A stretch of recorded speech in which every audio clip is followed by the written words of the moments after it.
বন্ধুরা, মালা কুকিং চ্যানেলের সঙ্গে স্বাগতম।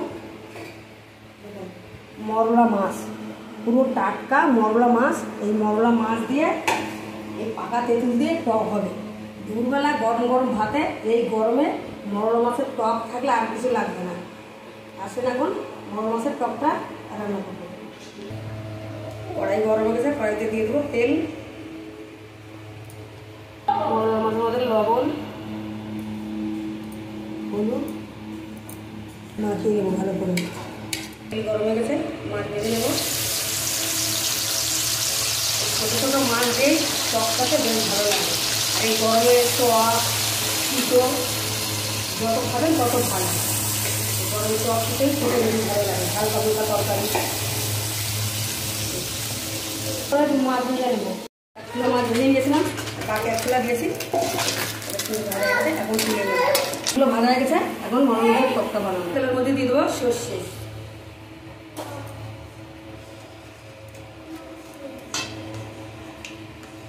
দুটো কাঁচা লঙ্কা,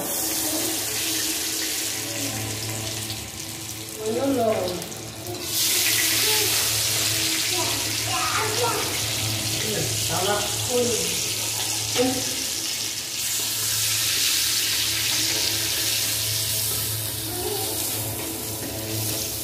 এখন জল দিয়ে দেবো।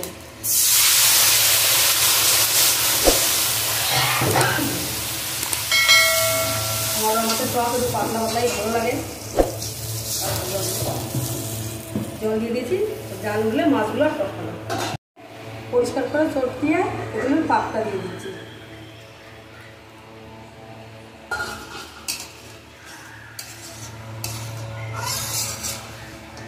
এগুলো পাকটা পড়েছে, তবে কালার চেঞ্জ হয়েছে। ভেজে রাখা মরলা মাছগুলো দিয়ে দেবো। মাছগুলো দিয়ে দিয়েছি, আর মিনিট 5 রান্না হলে মরলা মাছের পাকা ফুলের টক হয়ে যাবে রান্না। মাছের টকের মধ্যে সামান্য দিয়ে দেবো চিনি। একটু মিষ্টি মিষ্টি হলে খেতে বেশ ভালো লাগে, টকটাও মিষ্টি মিষ্টি। আপনারা যদি না চান তাহলে চিনিটা দেবেন না। মাছের টক রান্না করা হয়ে গেছে, হয়ে গেছে। অনেকদিন শাক খায় না, ভালো একটু শাক রান্না করি। কচি কচি কুমড়ো শাক আর আলু দেখুন কেটে নিয়েছি। আমার এই জানলার পাশে হয়েছিল। খুব সহজভাবে শাকটা রান্না করবো, সিম্পল রান্না, কিন্তু খেতে খুব ভালো লাগে। গরম হয়ে গেছে, কড়াইতে দিয়ে দেবো তেল, দেবো 5 ফোড়ন, আর দেবো একটু রসুন কুচি, কাঁচা লঙ্কা। সব কিছু একটু ভাজা ভাজা করে দেবো। কোনো শাকের মধ্যে একটু রসুন খেতে করে দিলে বেশ সুন্দর ভালো লাগে খেতে। রসুনের সেটটা বেড়ায়, রসুনটা একটু লাল লাল করে ভেজে নেব। এগুলো হলুদ দেবো, হলুদটা একটু লাল লাল করে ভেজে নেবো। লাল লাল করে ভেজে নিয়েছি, রসুনের কারণে সে একটু ভেজিয়েছে। এখন কেটে রাখা শাক আলু করে দিয়ে এর মধ্যে আর কিছু দিতে লাগবে না। একটু নেড়ে চেড়ে কষে জল দিয়ে দেবো। শাকটা একটু নেড়ে চেড়ে নিয়েছি, এখন জল দিয়ে দেবো।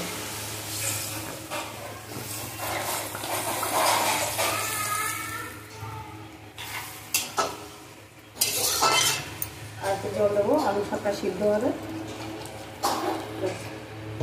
ঢাকা দিয়ে দেবো সিদ্ধ হওয়ার জন্য। ঢাকা খুলে একটু ঘেটে ঘুটে দিয়েছি, আর একটু গালি দিয়ে দিয়েছি। মাখা মাখা হয়ে গেছে, এখন চিনি দিয়ে দেবো।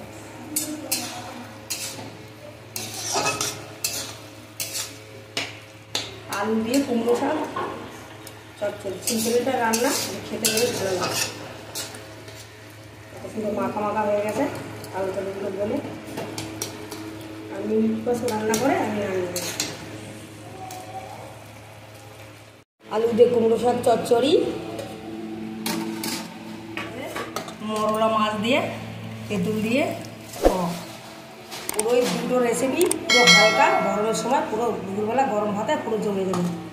ও যে পাকা তেঁতুল দিয়ে মরলা মাছের টক আর বাড়ির কুমড়ো শাক দিয়ে আলু দিয়ে রান্না করলাম। সিম্পল দিল রান্না, কিন্তু দুপুরবেলা গরম গরম ভাতে এই গরমে এটা কিন্তু অসাধারণ লাগবে। আপনারা অবশ্যই একবার ট্রাই করবেন। আর আজকের রেসিপি কেমন লাগলো অবশ্যই কমেন্টে জানাবেন, লাইক শেয়ার করবেন। আর সাবস্ক্রাইব করে আমাদের পাশে থাকবেন। যেসব বন্ধুরা চ্যানেলটা সাবস্ক্রাইব করেছেন তাদের অনেক ধন্যবাদ, যারা এখনও করেননি চ্যানেলটা সাবস্ক্রাইব করে পাশে থাকবেন।